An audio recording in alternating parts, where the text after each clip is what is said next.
Well, welcome to class number 6 of our series on Creation Science 101. We're going to take a quiz over what we've covered so far from last week, and then we'll go on to some new material dealing with the age of the Earth. Let's deal with comets now. Comets are flying around through the solar system. I don't know the percentages, but they estimate that a certain percentage are made of snow and ice packed. Some are made of rock. Some are made of iron. Some are made of nickel. Some are combinations of all of the above. They can tell what they are by what color they burn, if they burn into the atmosphere. Just flying around, though, as they get closer to the sun, the solar wind begins to blow a tail off.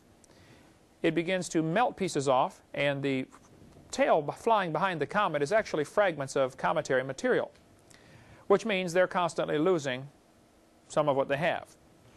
Estimates are that a comet can last about 10,000 years. Now, there are two kinds of comets. They're called short-period comets. Those are ones that come around and they can predict when they're going to come back. Halley's Comet, for instance, is probably one of the most famous short-period comet. So there'll be a test or quiz question. What two types of comets are there? Short-period are, they come around once, come around again in, some are 3 or 4 years they come around. Some are 76 years, like Halley's Comet. Some are longer than that. The other comets are called long-period comets, where they just come by once and we don't know where they came from or where they're going. Just came by once. Okay? You can't predict those, of course. But short-period comets have a life expectancy of less than 10,000 years. They should have destroyed themselves by then. The fragments of these comets that are breaking apart, sometimes the Earth runs through the path of these comets, because the Earth is going around the sun at 66,000 miles an hour. If you're driving your car at 66,000 miles an hour through a cloud of debris, of dust, in a sandstorm, it's going to create all sorts of problems. And the Earth running through this trail of debris in space, it's the same as if it was hitting us at 66,000 miles an hour. We're hitting it.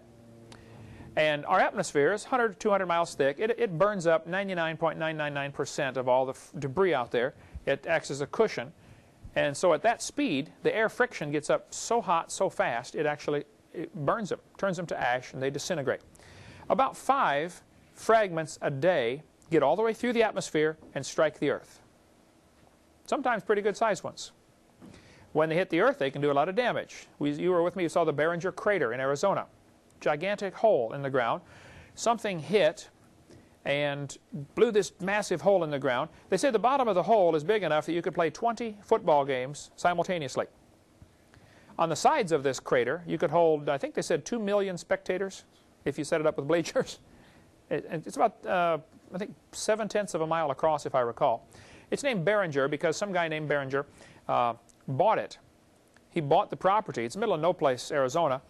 He wouldn't want the property for anything else. But he knew that many comets are made of nickel. Nickel is a relatively expensive metal. It's used, they mix nickel in with iron to make gun barrels, because when it explodes, when you fire the rifle or the cannon, it's going to swell and come back. It allows the metal to swell and not stretch. If you just used iron, it would swell, and every time you shoot it gets a little bigger, and pretty soon your bullet's flopping around in there, and you don't want that for sure. So the nickel is used to give the elasticity, but nickel is a pretty rare element, and the nickel is what is highly, comets contain a high degree of nickel. So Barringer bought this property. He thought, you know, if a comet hit here, maybe it's buried down there someplace. I'm going to dig it up. I'm going to mine it. I have a nickel mine and be able to sell this metal. So they found these fragments of nickel all over the fields. As it was coming in, apparently it was burning and pieces are flying off the back of the comet, and then they would cool down and drip. So they find pretty good chunks of nickel all over this field, you know, within a few miles of the crater. He drilled several holes in the bottom looking for the meteor, found nothing, went broke. He had enough money for one more hole, and he was out there with his pistol shooting in the mud, studying, you know, how deep did that thing go anyway, you know, checking the size of a bullet and the speed compared to how hard is the mud. And he noticed a gun accidentally discharged, is the story I heard, at an angle. So the bullet went off at an angle, hit the mud, and made a round hole. He thought, man, if you hit at an angle, it's going to make an oval-shaped hole. No, it made a round hole. He said, wait a minute. Maybe the comet hit at an angle, still made a round hole, But here I've been digging down in the middle of the hole for this comet. It might be buried outside the hole. So he did a bunch of shooting into the mud to see, you know, what it would do as far as, and you notice one side comes up higher than the other of the lip that lifts up. So he went back and measured the mountains around his crater and found one side's higher. He calculated which way the meteor was going to be coming, and he said, wow, it's probably right out here. He had enough money for one more hole. He went out, drilled down, kept hitting something that kept breaking his drill bits, and went broke. That's where the story stopped. That's the Barringer crater, so there may indeed be something down there. Some people think there's nothing down there. It probably got so hot coming in it broke apart, and it hit like a shotgun. A bunch of little pieces hit. So there really isn't a mother lode. Who knows, okay? But anyway, comets are constantly losing material. This is a fact. Nobody argues with this. And they have a life expectancy of less than 10,000 years. And you can't just keep losing and losing like comets are doing. I tell people it's like your checkbook, you know. You can't just keep losing and losing. If your outgo exceeds your income, your upkeep will be your downfall every time. You just can't keep spending money. But these comets are flying around with this life expectancy of less than 10,000 years. So I mentioned this in my seminars, and one scoffer named Madsen has a whole website devoted just to me. Madsen does. I think that he sent me his book. Several people have sent me his book, How Good Are Those Young Earth Proofs, or something like that. It's funny to read, because just like students I had in high school, you know, they think because they said something, therefore they answered the question, you know. And the more they talk, it's pretty obvious the less they know about it. He probably did essay questions like that, right? Called a snow job, right? Just keep talking and talking. And you ought to read some of the arguments they give, and you know, just go slowly and think about what they're saying. Oftentimes, it's hilarious. Madsen said, here's his answer to my comet argument.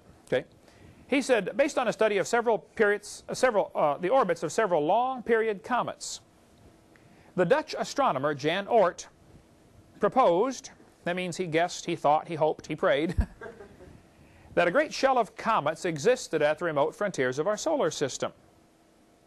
Remote frontiers of our solar system. I'll show you what he means by that in a minute. Talk about remote.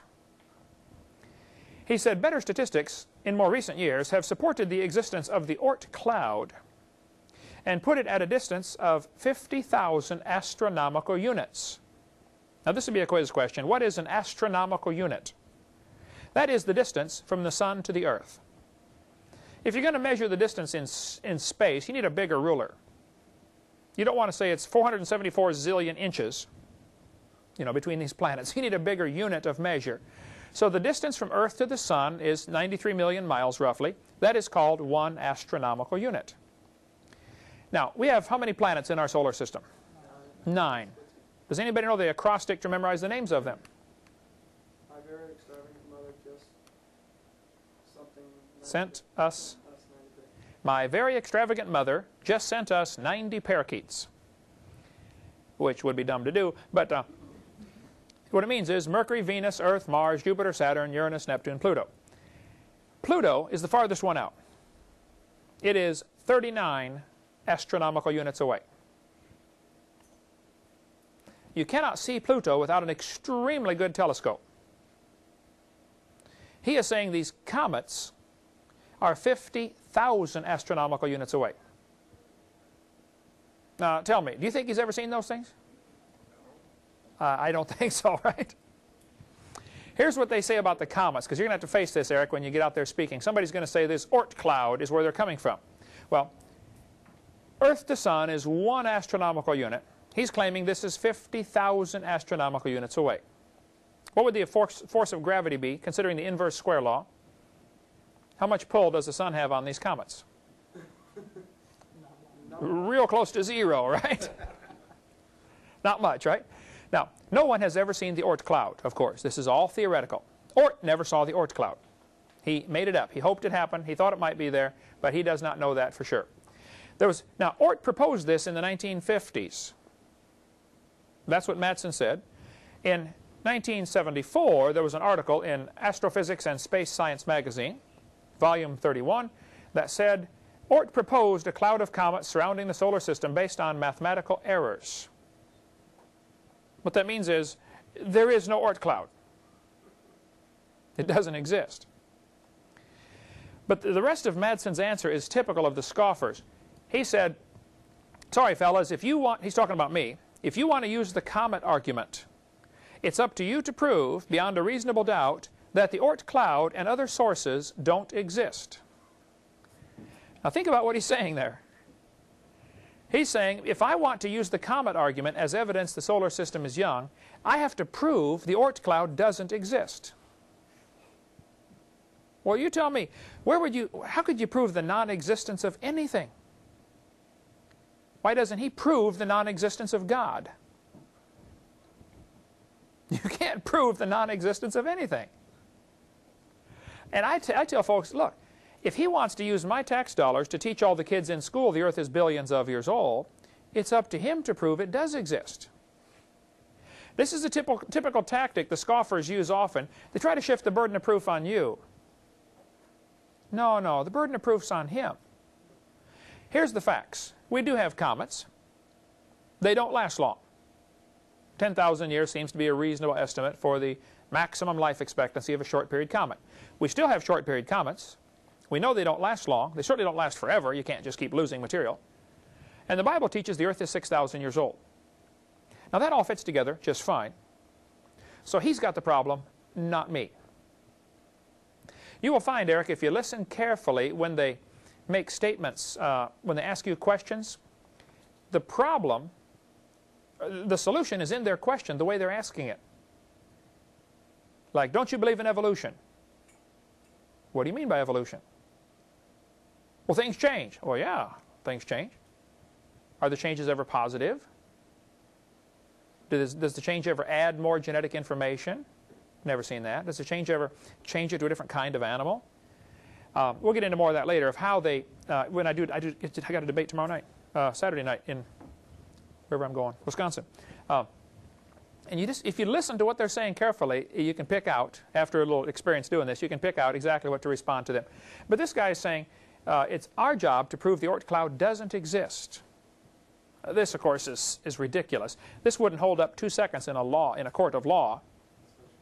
Some freshman lawyer would pick that one apart. Yes, sir? If you think the earth is 6,000 years old, now how old do you think the universe is? The same age? I think the whole universe is 6,000 years. Everything 6,000. Because Exodus 20 in the Ten Commandments, God wrote on a rock with his own finger and said, in 6 days the Lord made heaven and earth, the sea, and all that in them is. Well, if you made it all in 6 days, that would include everything. Heaven, earth, everything. Made in 6 days. So, from Scripture, it's very certain that everything was made at the same time. There's no question there.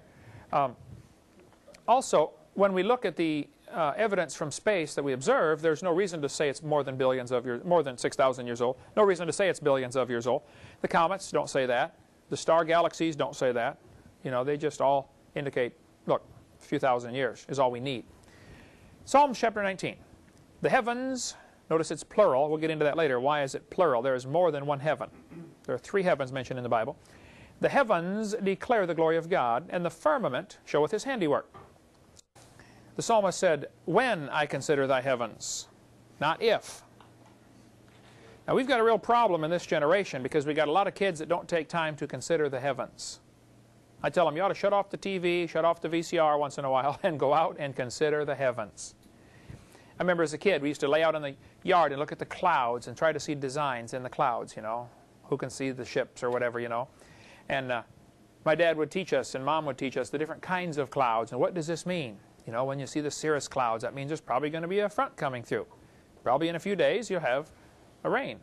You know, and you can actually, and Jesus talked about the Pharisees, how they were able to discern the face of the sky. You know, when it's red and lowering, you have a certain kind of weather. But we need to really take time to consider the heavens. He said, when I consider thy heavens. Psalm 39 said, while I was musing, the fire burned. The word muse is only used twice in the entire Bible. The other one is Psalm 143. He said, I muse on the work of thy hands. The word muse literally means to think. That'll be a quiz question. What does the word muse mean? Muse means to think. Now, English is a very interesting language. We have a word theist, which means a person who believes in God. Then you put the letter A in front, you get the opposite of. So an atheist is a person who claims to not believe in God. Just the letter A in front changes the meaning to mean the opposite of. The word muse means to think. The word amuse literally means to not think. That's the meaning of the word. They have entire parks where you can pay and go do that. How many have ever heard of those before? They're called amusement parks, right? We have a whole generation that wants to be amused, don't we? They don't want to muse. They don't know how to muse.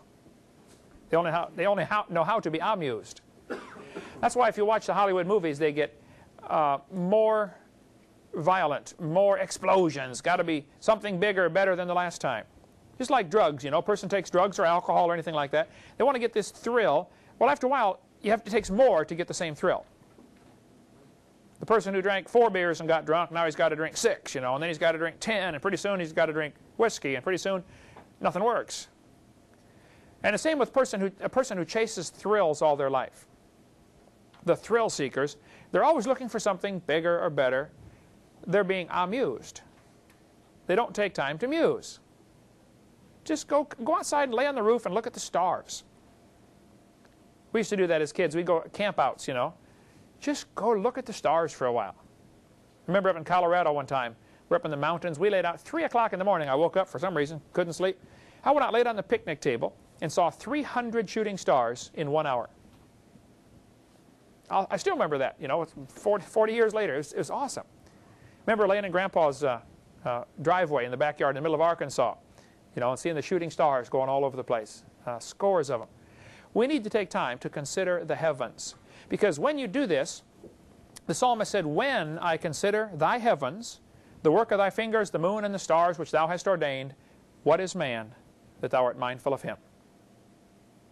See, a person who considers what God can do or what God has done is not impressed with what man can do.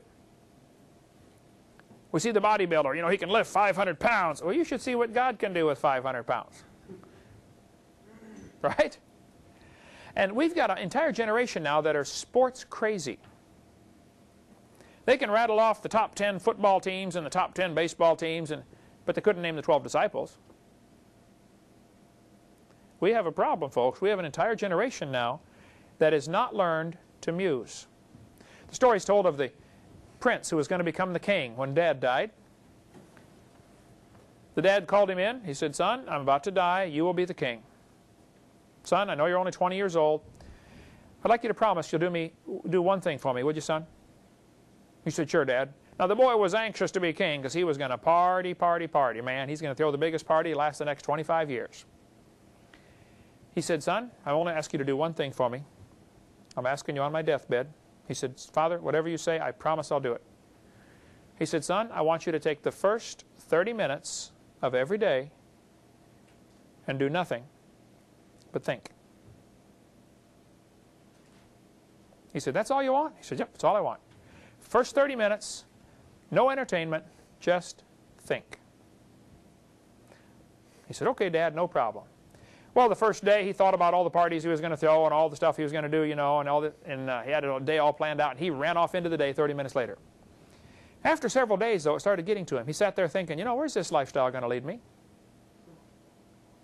If I keep this up, where am I going to be in 5 years? What kind of a king am I anyway? What kind of example is this for my people? And after about a week, he finally got his life straightened out. And we've got an awful lot of kids that don't ever take time to think about where they're going. They're so busy being amused, they don't take time to muse.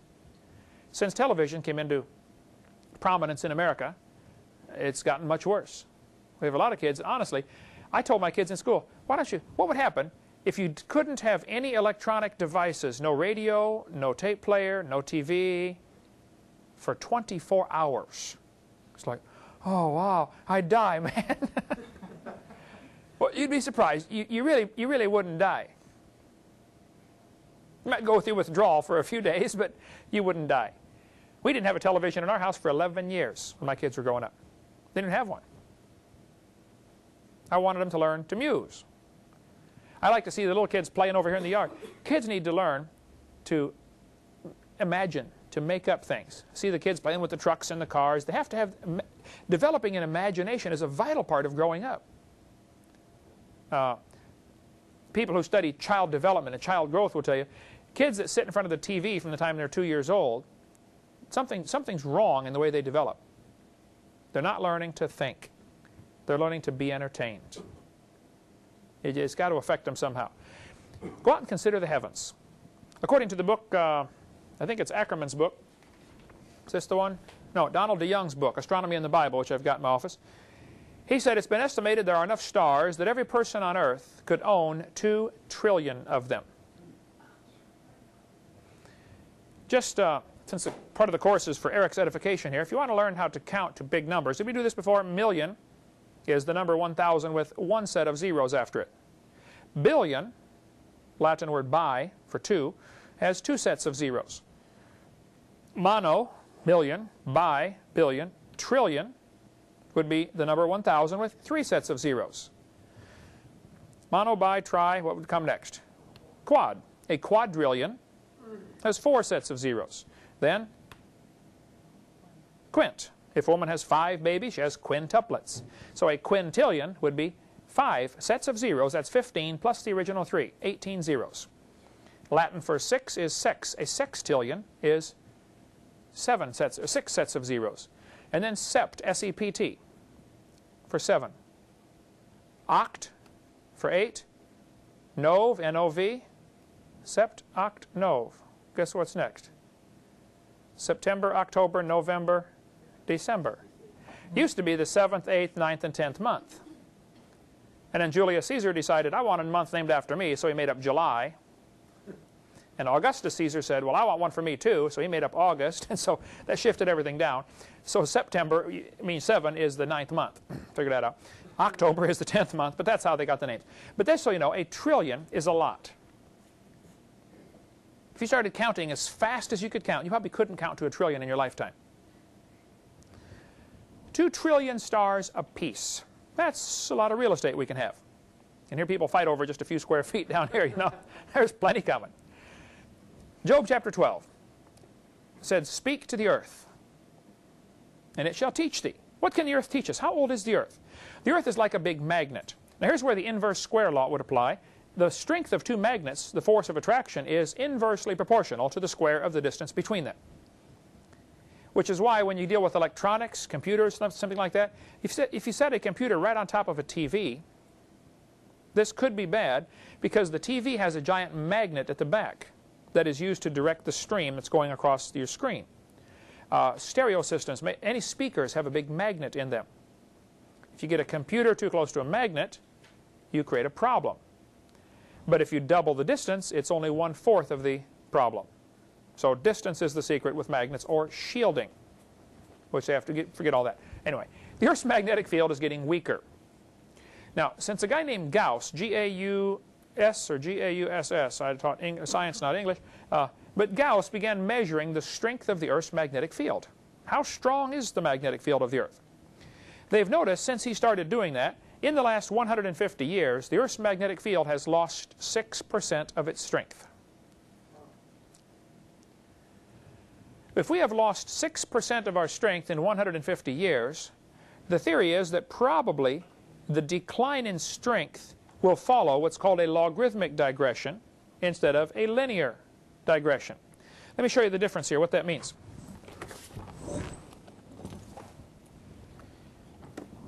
If you go backwards in time, this would be linear, meaning a straight line. If it goes logarithmic, it may be like this. And without getting into all algebra and geometry and trigonometry behind this, these are called 2 different progressions. For instance, if you doubled the amount of money in the bank every year, or every day, or every month, or whatever. There's the story told about the guy who's told his friend, he said, I will give you $100,000 a day for 30 days. If you will give me a penny the first day and double it for 30 days. Double it every day for 30 days. If I made you offer 1 or offer 2, which one would you take? Offer 2. You get a lot more money. Now for the first 20-some days, this guy racks up the dough, man. After 20 or 22 or 24 days, somewhere in there, it starts to really eat him up, and all of a sudden he loses it all in a hurry. This would be a logarithmic or a geometric progression. Malthus was all upset because he thought that the population would increase geometrically and the food supply could only increase arithmetically or linear. Now he's wrong, but that's what he thought. And that's what got Darwin all upset, saying, well, if there's more people born than can survive, then only the weakest should die off and the strongest should survive, and that's the way it's supposed to work. That's all led to Darwin's thinking. So the Earth's magnetic field, we've only got a short piece of data to measure. You got a series of points for 150 years. Based on that short section of information, you have to decide, is it going to be a geometric or a linear? Either way, it creates a problem for the evolutionist. It creates more of a problem if it's geometric, but even if it's just a linear digression or progression back into time, it still creates a problem. Thomas G. Barnes at University of Texas, El Paso, taught physics there for years. He said that the Earth's magnetic field is declining at such a rate that it cannot be more than 25,000 years old. He said if you go back in time, actually I've kind of got it backwards here to where normally the way you'd look at a graph, it's declining. The strength is declining. This has been measured, let's call this the year 2000 and this the year 1850. As the magnetic field gets stronger and stronger and stronger, this would indicate a hotter center to the Earth or more movement. If you go back in time, how far back can you go before there's too much heat? And he calculated at 25,000 years ago is the limit where life could not exist on Earth. Now, there is no question in anybody's mind that the Earth's magnetic field is getting weaker.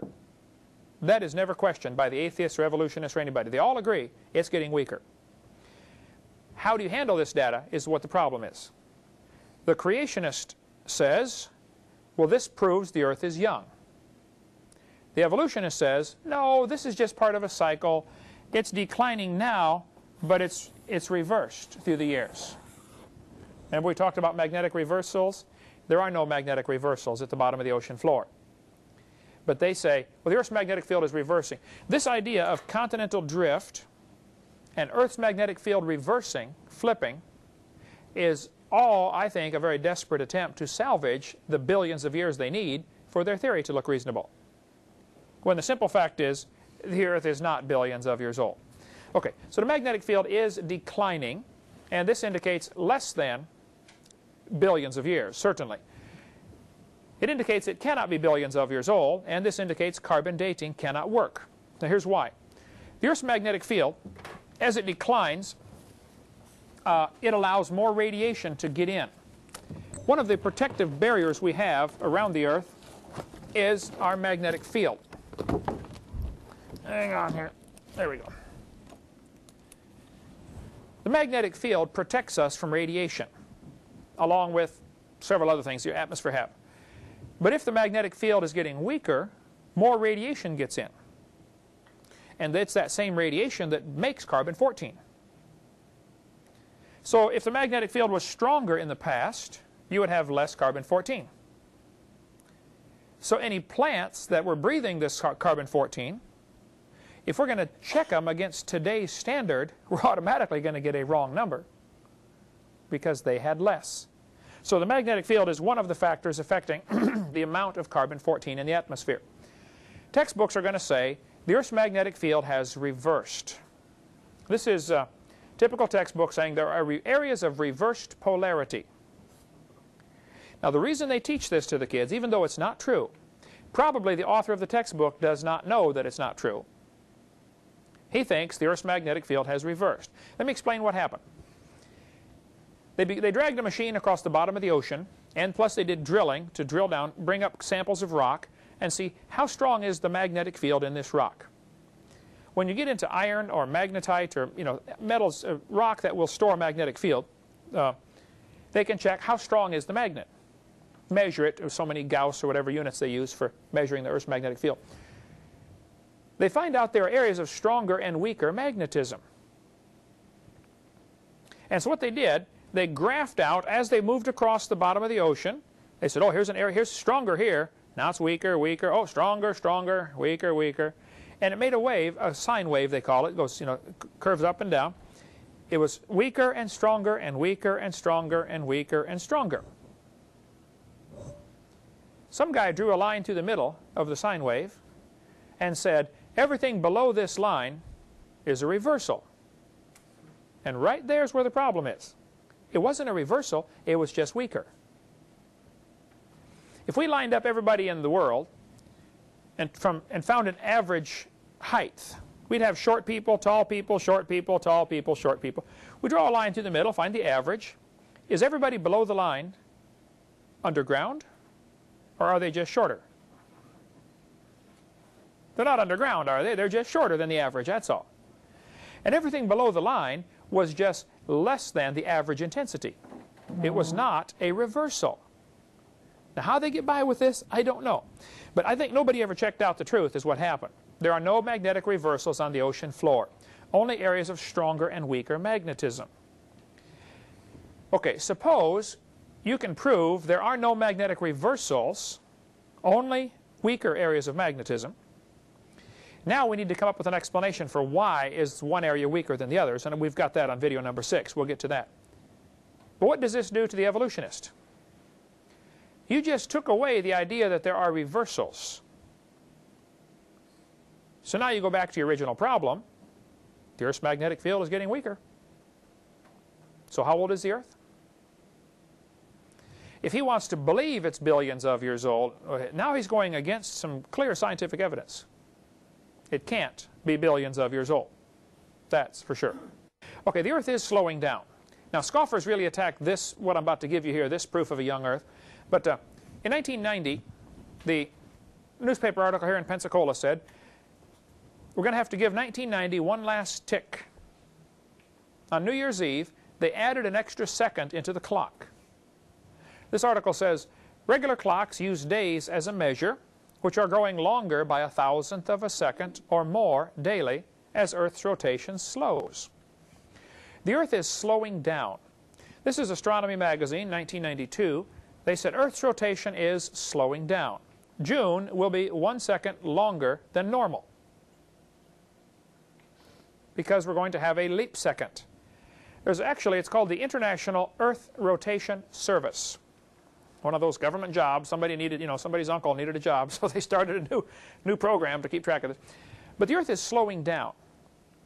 Since they started keeping track of this, I believe 1973 is the first leap second. They've been adding a second to the clock about every year or year and a half. This International Earth Rotation Service decides when to do it. They try to do it in January or June. Now, do they wait 12 months or 18 months? That varies. What would slow the Earth down? The Earth is spinning in a vacuum. There's nothing in space. Why would it slow down?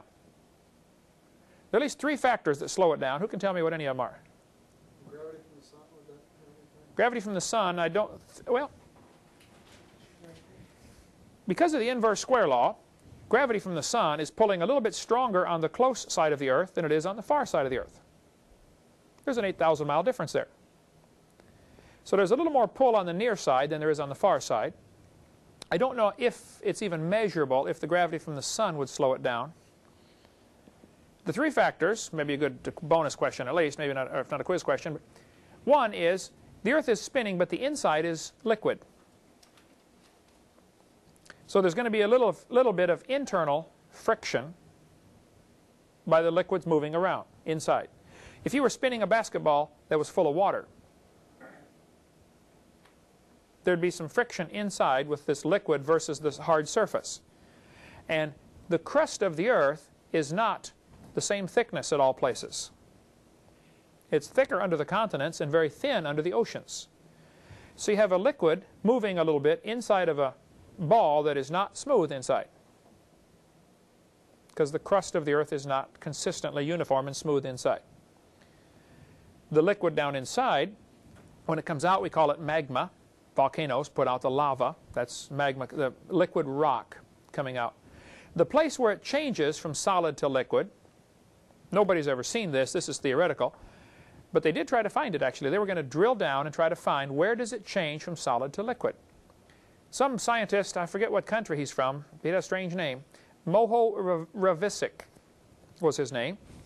So in honor of Moho Ravisic, they named this place where it changes from solid to liquid, they named that area the Moho Ravisic Discontinuity.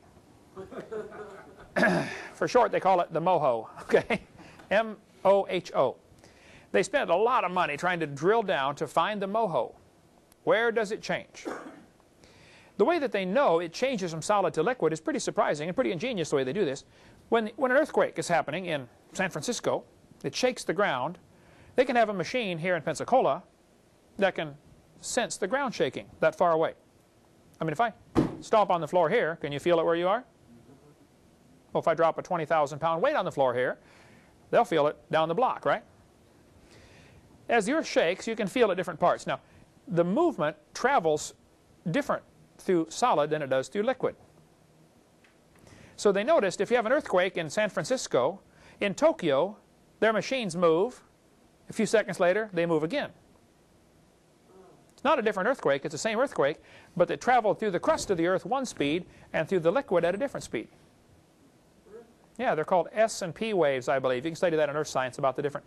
Plus, they can discover, as the earth shakes, if it's shaking in San Francisco, on the opposite side of the world, which would be someplace near Australia, I would guess, they'll notice they don't get the right kind of S and P waves. It's like there's a shadow, and that's how they've determined the center of the earth has different parts. It has the mantle and then the core.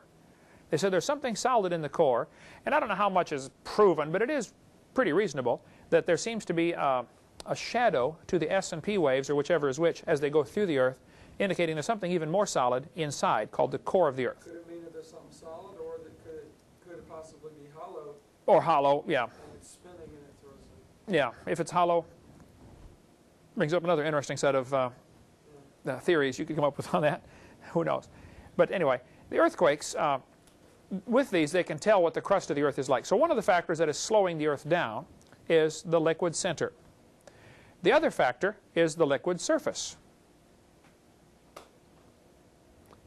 If you ever been standing out in the ocean and a wave hits you, knock you down, right? Well, those waves are hitting the beach all the time, aren't they? As the tide comes up, the water's pushing against the land. That's going to eventually slow it down. If you were spinning a basketball that had water all over the surface, the friction of the water dragging on the surface would slow your ball down faster. So you have internal friction. You also have external friction. This is from the tides. It's actually, there's a name for it. It's called tidal braking. It's like putting the brakes on. The tides have a very minimal effect, but they do have an effect. The tides are slowing the earth. The third factor, surprisingly enough, because the earth is spinning under a hot sun, the sun heats up the air, causes it to expand. As it expands, it rises. As it rises, cold air goes in the bottom. So you get hot air rising, cold air falling, rushing in, and you get wind currents. The earth has obvious wind currents, okay? The spin of the earth, combined with the heating and cooling of the earth, causes what is called the Coriolis effect. Some guy named Coriolis made it up, I guess. But the wind blowing against the mountains has a very slight slowing effect. So the wind patterns tend to slow the earth a little bit. The tides slow it, and the internal friction. Those are at least three. There may be more factors, but those are three that I know of. The bottom line is the earth is slowing down, and it's measurable. These are the dates when they've added a leap second to the clock. From 1973 up to 1996 I have here, for when they added a leap second, because the earth is slowing down. Now if you go backwards in time, obviously the earth used to be going faster. I wouldn't put a date on this one and say if you went back, 1.4 billion years, you couldn't live here. Because then as soon as you put some kind of date, some skeptic's going to figure it out and say, no, it's 1.7 billion, see, you're wrong. And he's going to miss the whole point. The point is it can't be billions of years old. So what I say in my young earth proofs now is, look, the earth is slowing down. This everybody agrees with. This means it used to be going faster, obviously. We know of no factor that's going to add energy to the Earth. If a meteor hits the Earth that's spinning, there's a possibility it'll speed it up a little bit. But just random chance is going to say an equal number are going to hit it on the wrong side to slow it down. I mean, odds are 50-50, right? So you can't count meteors here as anything to get excited about. So the Earth is slowing down. There's the Coriolis effect is the name of it there. That's what causes the wind patterns. And that's an interesting study which you should get into in earth science about why do we have prevailing winds. Here in Pensacola, it nearly always comes from the northwest. Other parts of the world, the wind almost always comes from a different direction. Depends on how far you're above the equator and all that stuff. So if the Earth were billions of years old, it used to be going faster. And I make a joke out of it at this point and say, well, if you think the dinosaurs lived 200 million years ago, man, I know what happened to them. They'd have been thrown off the Earth. Now, the truth of the matter is, at 200 million years ago, it probably wouldn't be real sufficient or real significant as far as the effect. In 6,000 years, it'll make a few minutes or maybe 15 minutes a day difference. You go back a few billion years, it starts to make a real difference. Now, several planets today are spinning awful fast. I believe it's Jupiter spins every 10 hours.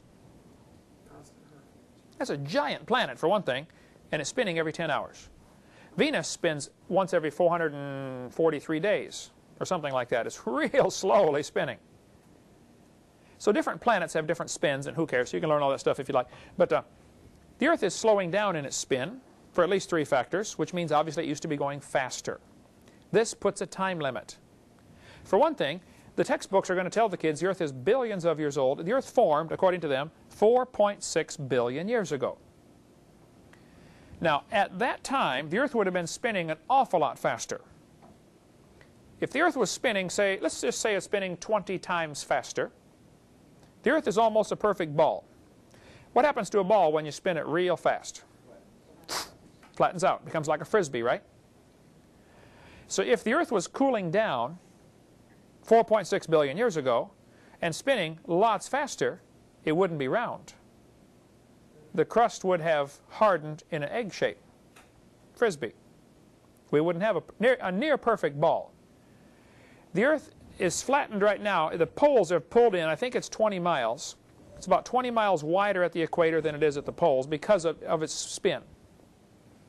It's pretty heavy, you know, and just the centrifugal force going around at 1,000 miles an hour, it's pulling it out a little bit. So the Earth is spinning. Okay, the Earth is spinning is a scientific fact. How fast it was going a billion years ago, I don't know, but it does put some kind of time limit. And evolutionists don't like time limits at all. They want to have billions and billions of years. Another factor here. The Sahara Desert is the largest desert in the world. The wind almost always blows the same way because of the Coriolis effect. It happens to be in an area where the wind blows the same direction most of the time. The hot air comes off the desert and kills the trees at the edge, and that area becomes desert. The process is called desertification. That'll be a good quiz question. The process by which deserts grow. What happens is, once the area becomes desert, all the minerals leach out of the ground, and nothing will grow there again. You take pure, hot, baked sand and plant some seeds in it, there's nothing there for them to grow on. And so the soil actually gets sterilized. Nothing will grow. Sahara Desert is 1,300 miles north to south. This textbook tells the kids, notice the picture here, past Sahara Desert was pretty small, wasn't it? The yellow part. Then the pink part is the present. Possible future extension. People living right on the edge of the Sahara Desert are making the problem worse because they want to build a house or have a fire to cook their food. There's only a few trees anyway, so they cut them down. And now there's no trees. You get a good rainstorm, what happens to your soil? Washes away. Now you can't plant your crops because your topsoil is gone. So they move on further south. Because of the desertification process and because of people and their poor farming practice, the Sahara Desert right now is growing 4 miles a year. At 4 miles in a year, at 100 years, that's a problem. What used to be good, beautiful farmland is now desert in a hurry. What are all these people going to do? Keep moving. Where? Onto somebody else's property. Going to create a problem, right? Regardless of the human suffering and tragedy going on over there, and it is a tragedy, because of this process, this desert is growing. But even if no people lived there, the desert would still grow because of the hot air killing the trees and grass at the edge, and the soil gets sterilized.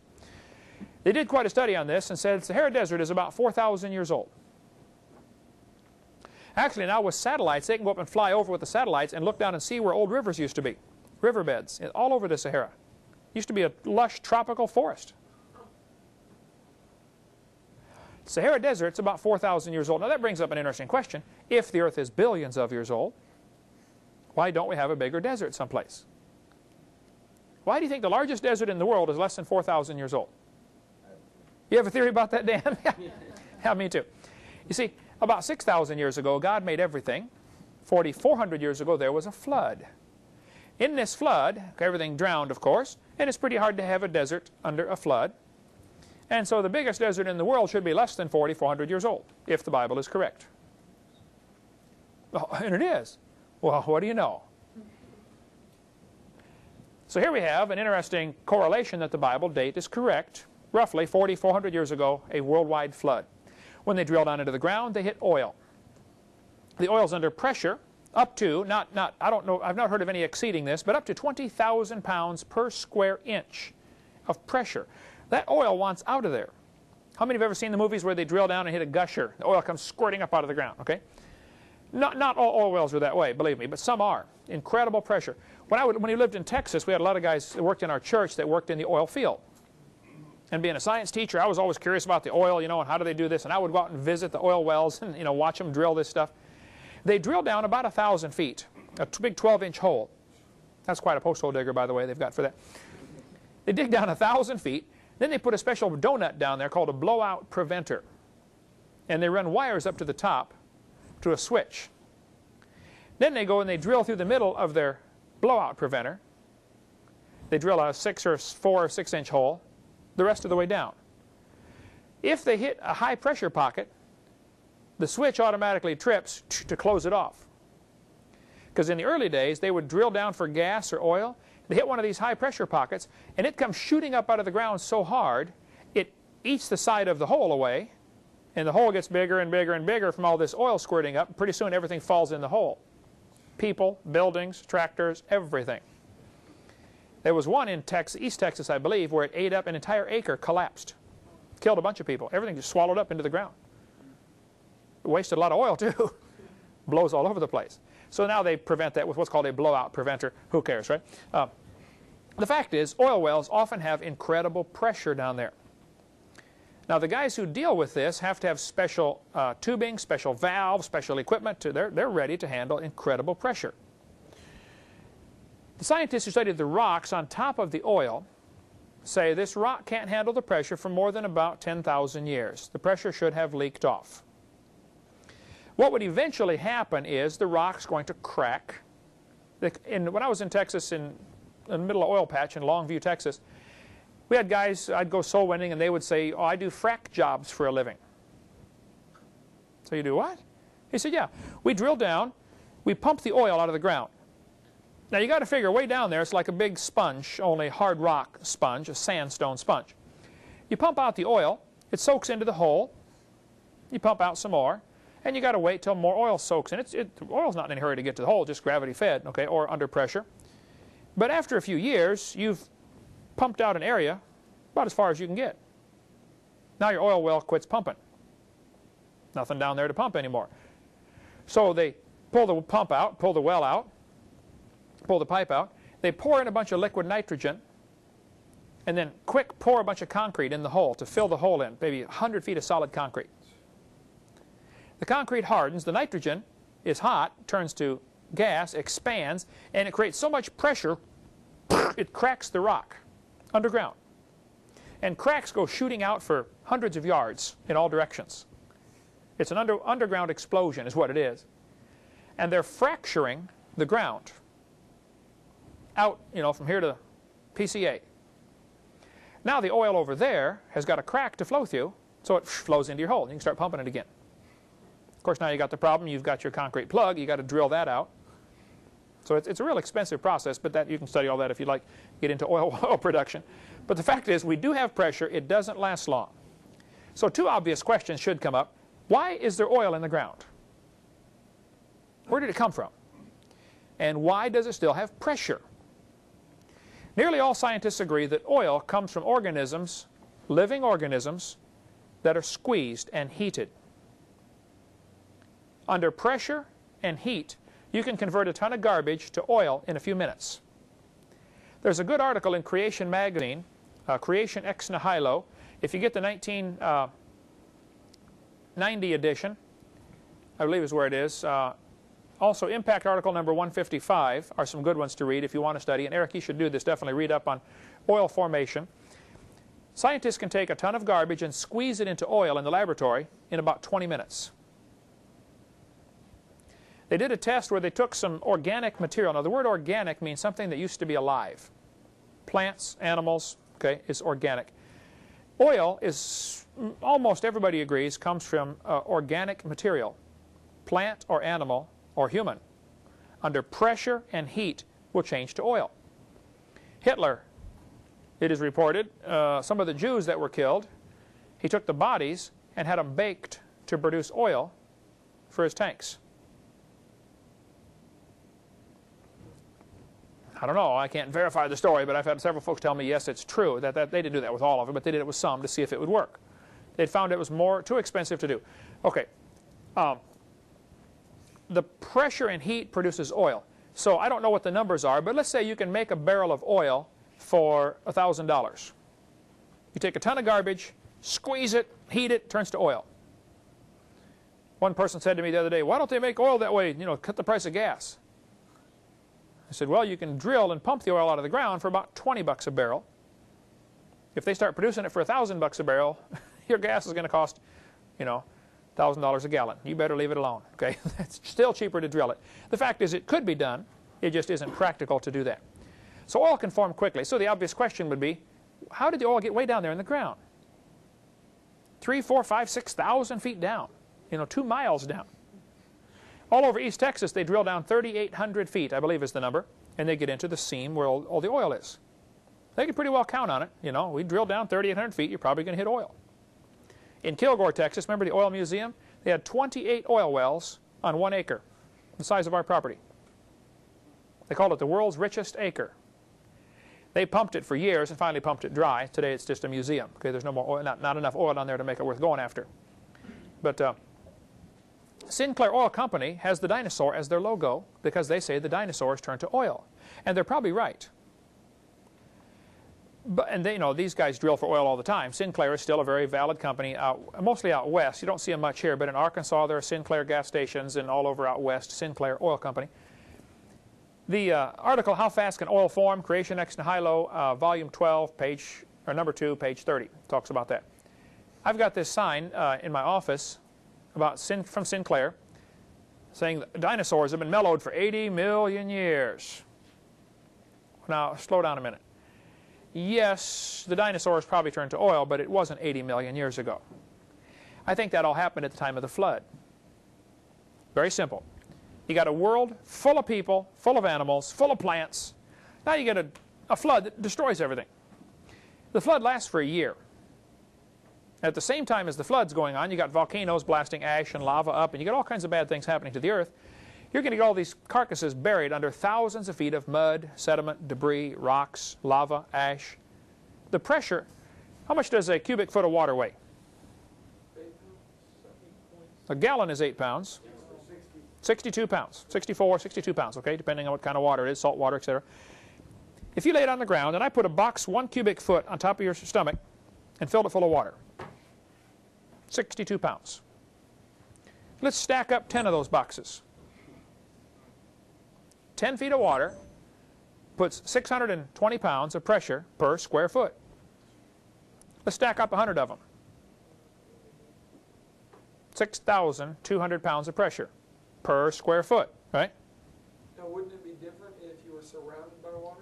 If you're down in the water, yes, it's different. However, your eardrum is a little piece of skin stretched across an air pocket inside. That's why when you go down in deep water, the air pressure pushes on your eardrum and stretches it, pushing it in.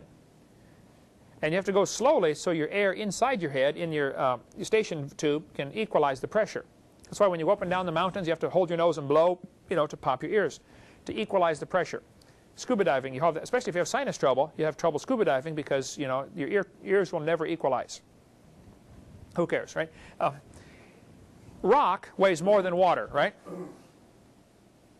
Let's say a cubic foot of rock weighs 100 pounds. It's probably a lot more than that, but let's just pick a number. 100 pounds per cubic foot. Let's stack it up 3,000 feet deep. How much pressure is it putting on 1 square foot 3,000 feet down? Is that 300,000 pounds per square foot? That's a lot of pressure. That's for 3,000 feet. Oil is anywhere from 3,000 to 10,000 feet down. So the pressure of the rock above is enormous, plenty, and since it's just pressure, pressure produces heat. So you got exactly what you need, pressure and heat, to convert whatever was buried to oil. If they can do it in the laboratory in 20 minutes, it certainly can change in 4,400 years from buried carcasses into oil. So that's where the oil came from. I believe the oil came from the people and animals that drowned in the flood. So I tell them, when you go to the gas station, you can say, "Bye, Grandpa, you should have listened to Noah. He told you it was going to rain." And that's probably what happened to the people that did not listen to the Lord. One more thought here, young earth, and we'll take a quit for the evening. In Denver, Colorado, I was preaching out there, and some guys came to the meeting. They said, "Now, Mr. Hovind, we know you teach the earth is only 6,000 years old. We would like to prove to you that you're wrong." I get this just about every week. You probably will too, right? These guys worked at the Denver National Ice Core Laboratory. Denver National Ice Core Laboratory.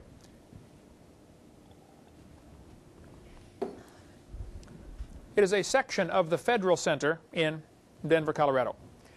What you're seeing here is a picture of a giant freezer. This freezer is enormous. The guys who brought me into this freezer, it's 36 below zero in there all the time. Taxpayers are paying the electric bill, so, set it where you're comfortable. The freezer is enormous. These were the guys that go to Greenland and drill holes through the ice. They also go to the South Pole and drill holes. The Russians are doing this too. They take these, it's called a coring machine. Here's a picture of one here. It's like a pipe. It drills down, maybe a 4-inch pipe. It drills down just the outside. So the center part is not disturbed. It's called a coring machine. I asked him, I said, "Now, when you're drilling a pipe down into the ground and you pick it up, doesn't the piece fall out?" They said, "Oh no," they showed me the thing, how they do it, the drilling machine. It's got little flaps in there down near the bottom.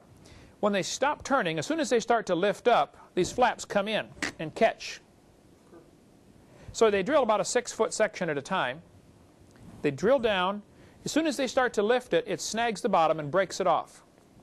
So they pull up a 6-foot piece of ice about this big, slide it into a tube and mark it. This is number, 813 or whatever it was. Then they can go back to the laboratory and put them in order and reassemble it. So they have a huge long core of, just as if they laid it out from drilling down. The deepest hole they ever drilled is 10,000 feet through this ice with this coring machine. They actually set up a big building over the top to stay warm while they're doing all this work, and they may live there for 2 months while they're drilling a hole, just so they can have some more ice in Denver. Just what they need. But this newspaper article said, in Lakewood, Colorado, a Denver suburb, Associated Press, 10 ice core samples yanked from a remote Antarctic glacier are resting in a giant freezer here waiting to be tested. What do they want the ice out of the Greenland and South Pole for? When they drill down, here's the coring machine. You can see the teeth at the end, how it kind of grips it when it starts to pull it up. I drew these lines on here because you can't see it at this angle, but there are dark and light lines, which I'll show you in a minute. The guys took me in the freezer and they showed me these lines. And here's a photograph of one. You can see the dark and light lines. They said, "Now, Mr. Hovind, up in Greenland, it doesn't snow much, and it's really cold in the winter. In the summer, the snow melts just a little, and you get a layer of water on top. Then it refreezes in the winter and makes a clear layer of ice. Now, clear ice on this picture shows up as a dark line.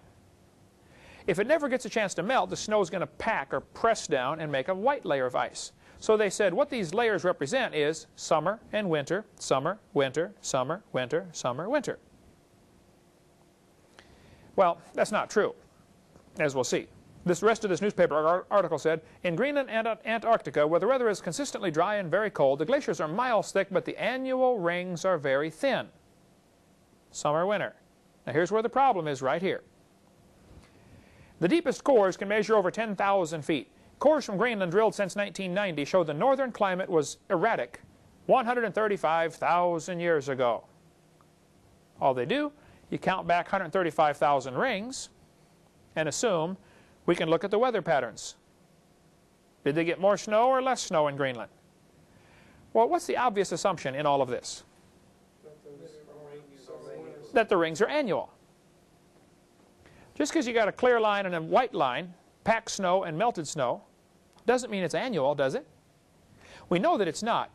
This is The Lost Squadron. I've got the book and the video if you want to watch it in my office. Stop by after class and I'll let you take it home and watch it. I tell you what, if you want to check out any of my stuff, Heidi, if you can kind of keep track of who does it, so we can be sure to get it back. Because I know how people are. They borrow and never return, you know. But I'll let you take my video home and you can watch about The Lost Squadron. It's very fascinating. Did you go with me, Eric, when we saw the plane? I did not. If you ever get up to Knoxville, just go north another hour and a half into Middleborough, Kentucky. If you get up in that region, it's worth going to see. Get your picture taken beside it. Okay. Some airplanes ran out of gas during World War II. So they turned around and were going to land in Greenland. And the first one came in and flipped over. He hit a crack in the ice. He was fine. The guy got out, radioed back to the rest of them. He said, leave your landing gear up. Just come in and belly land. You know, because if you put your wheels down, you're going to flip it over. So the rest of them, they ran out of gas. They left their wheels up and slid in on the ice, and everybody's fine. I think one guy broke his arm or something, but I don't remember. It's all on the video. Anyway, these airplanes landed in Greenland. The guys waited there for like 4, 5, 6, maybe 9 days until somebody could rescue them. And it's a long story of how they almost froze to death. Anyway, the Eskimos came in there with dog sleds, got them, and took them out. Everybody's fine. They left the airplanes, of course. For one thing, coming in with your wheels up is not good on your plane. Your props hit the ice. Sudden stop on one of those motors is death to the motor. It destroys, bends the crankshaft and everything else. Who cares? Anyway, they left the airplanes. Well, some rich guy from Kentucky decided, we've got brand new World War II airplanes sitting up there. Vintage aircraft. He's got plenty of money, so he sent some guys up there to dig the air to get the airplanes. At first, they thought they might just brush the snow off the wings and, you know, gas them up, rebuild the motors maybe, and fly them home. They finally found them by using ground-penetrating radar. So much ice had accumulated over the top of the plane.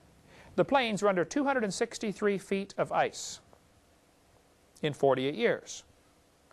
They were P-38s and a couple of regular other fighters and a bomber, I forget what it was, but they especially wanted to get a P-38 because there's only a few in the world still flying from World War II that people have kept up. They've got a website for this called thelostsquadron.com if you want to look up information on these airplanes that landed in Greenland. They melted holes down. They built this machine up there. They called it a gopher. They took copper tubing and wrapped it around and around and around and around, made a big, huge ring of copper tubing, and pumped hot water through it. Kind of a cone shape of copper tubing. And they set this on the ice and they pump hot water through it. And of course it slowly melts its way down. As it melts down, they pump the water off and you end up with a nice, clean, dry hole. You get down about 60 feet or something and they run into a layer of, basically it's all water. It's still in ice, but it's water's coming in pretty quickly. And so they have to keep the pumps running continuously, pumping water out. And they got some pretty heavy-duty pumps, too, because they're pumping up 263 feet. Takes a real heavy-duty pump. Anyway, they melted these holes down, took the airplanes apart, took one of them apart, and brought the pieces up through the hole. Imagine going down in a 4-foot hole, 263 feet, 26-story building. That'd be scary. Claustrophobia city. They were down in the planes were in the ice for 48 years, 263 feet. You divide it out, that's 5.5 feet a year. 10,000 feet is the deepest hole they ever drilled. Divide that by 5.5 feet per year, and you get 1,824 years. Now, the newspaper article said the 10,000 feet represented 135,000 years. Where's the flaw in their logic here? They thought those were annual rings, and they weren't. Now, some have said, if you lay a weight on top of a piece of ice, it'll sink right through the ice. If you put, lay a big block of ice on a table, and you put a weight on each side and a string going over the top, it'll cut the block right in half. How many have heard of that experiment before? Lay a penny on top of a block of ice, it'll sink down through and be frozen on top. It'll end up in the middle of the block of ice, frozen completely around it. This is true. However, that only works at room temperature. Some have said those airplanes probably sank in the ice. They melted down over the years just because of the weight of the airplane. Well, that's not true, because for one thing, airplanes are always built nose heavy. The front of the plane is heavier than the back. Why would they do that way? What if your engines quit running? You want to glide in head first or tail first? Well, head first, right? So airplanes are always built with over 50% of the weight in the front. If those planes were sinking down because of gravity, they would be crooked. They're not. They're flat. Secondly, things don't sink through the ice based on their own gravity if everything is uniformly cold. That experiment with a penny through the ice will only work at room temperature. And the planes were not crooked. They were flat. Bob Cardin is the guy who dug out the airplane. He was in charge of the project. There's his phone number right there. I said, Bob, when you went down to get the airplanes, did you notice rings above the airplanes? He said, well, yeah. You can see them on the picture here. See the dark and light lines? I said, how many lines were there, Bob? He said, oh, we never counted them, but there were many hundreds of them. Now, how do you get many hundreds of annual rings in 48 years? You don't, do you? Those aren't annual rings. That's not summer, winter, summer, winter. It's warm, cold, warm, cold, warm, cold. You can get 20 of those in 1 week in Minnesota, can't you? Sure you can. Those are not annual rings. Now, last February of '98, Scientific American, a major science magazine, an author published an article about the rings in Greenland, and he still called them annual rings. This is 8 years after they proved they weren't. Now we have a problem here. Either the author is ignorant of the truth, or he's lying. He's certainly not right. So hopefully he's just ignorant, because ignorance can be fixed. Okay? Stupid is forever, but ignorance can be fixed. If he's just ignorant, we can deal with that. If he's stupid, I'm sorry, we can't help you. Those are not annual rings. This picture a guy sent me just a few weeks ago. He said, Mr. Hovind, I saw your tape. He said, I live in Alaska. He said, we had a snowstorm one night. In 8 hours, the snow piled up all over my car. He said, as I was cutting the snow in blocks to take it off my car, I noticed there's lines in it. He said, I got 15 layers of snow on my car in 8 hours. Those aren't annual rings. The Inuit Indians, he said, have 42 or 43 different words for snow. There's soft snow, hard snow, crystalline snow, granular snow, slippery snow. Different words. And so in one snowstorm, you can get all sorts of layers in a hurry. So don't let anybody tell you that the Greenland proves the Earth is millions of years old.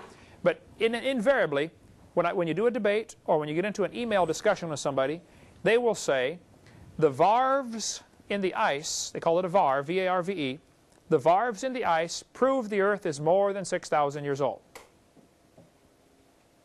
And they probably really believe what they're saying, but they're wrong, because they assume those are annual rings. We'll get into the varves later, V-A-R-V-E-S, when they talk about the varves in Wyoming, the Green River Formation. We'll get into that later on. Okay, next week we'll cover some more evidence the Earth is not millions of years old. Thank you so much for joining us.